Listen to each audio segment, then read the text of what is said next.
Florida was nearly a 3-touchdown favorite on the road against South Carolina, and the money came in on the Gators because I bet on South Carolina early in the week. I said, look, I don't buy this Florida offense to cover 18 against anybody right now. I thought it was a crazy line.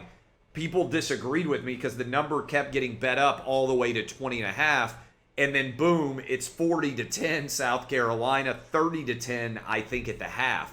And so you end up with like a 40-point swing expected outcome versus reality. What happened in that game? What did people expect to see? And how in the world do you value Florida going forward, given that Grantham's just been fired along with their offensive line coach? Things have come undone for Dan Mullen and the Gators. Oh, there's no doubt that things are completely off the rails in Gainesville. And what was the story I read that Anthony Richardson hurt his knee dancing in the team hotel? I don't remember if it was the Friday going into this game or the Friday the previous week. So clearly this is a Florida team right now.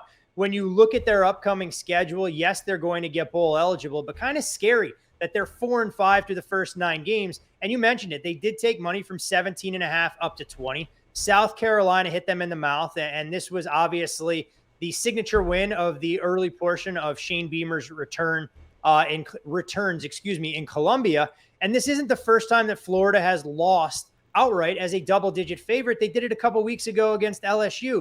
So you begin to wonder if Dan Mullen has lost the team. You talk about firing a defensive coordinator. I think Mullen has 1 year left on his contract.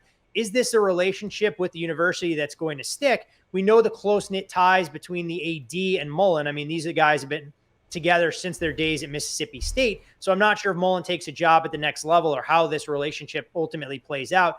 But clearly when you see the way that the SEC East isn't just a 2-horse race anymore with Georgia and Florida, if Tennessee is on the upswing, the same thing as Kentucky, you begin to worry if you're a Florida Gators fan in terms of what it's going to take to try and resurrect this program and get them back to playing for national championships or something along those lines. I mean, at one point this year, Clay, I talked about Florida potentially being a dark horse national champion and after their close loss at home to Alabama. I couldn't have been more wrong with my assessment, but I didn't think the quarterback play would be this bad. I didn't think the defense would completely fall apart. But here we are with games against Samford, Missouri, and Florida State to close it out, where if they were upset by Missouri and Florida State, you could be talking about Florida finishing 5-7, a scenario I don't think is plausible. But Florida fans don't pride themselves playing bowl games, somewhere between December 26th and December 29th. No doubt.